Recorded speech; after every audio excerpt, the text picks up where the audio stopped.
بات. اشوک صاحب, آپ کے نزدیک شاعری کا اصل مقصد کیا ہے؟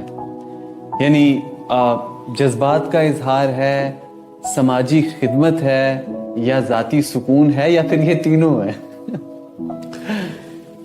دیکھیے, میں اپنے آپ کو اتنا قابل نہیں سمجھتا کہ میں کسی کو کچھ بھی سکھا سکوں, کوئی درس دے سکوں. میں کوئی واعظ نہیں ہوں, میں کوئی سرمنائزر نہیں ہوں, میں کوئی پریچر نہیں ہوں. میں ایک خدا کا سیدھا سادہ انسان ہوں بس. اور سادگی,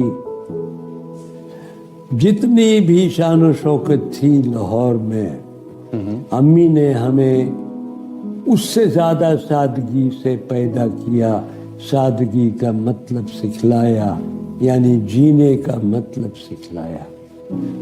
تو میں جب لکھتا ہوں تو میرے لیے یہ جذبات ہے. اب اس میں وہ جذبات کیوں اٹھتے ہیں, کئی ایسی چیزیں ہو جاتی ہیں زندگی میں جس کی وجہ سے آپ کو ایک درس مل جاتا ہے, خدا کی طرف سے ایک کوئی راستہ مل جاتا ہے چلنے کے لیے, یا کوئی آپ کو نالج مل جاتی ہے, آپ کو بتایا جاتا ہے کہ تم جو کر رہے ہو غلط ہے, اس راستے پہ چلو.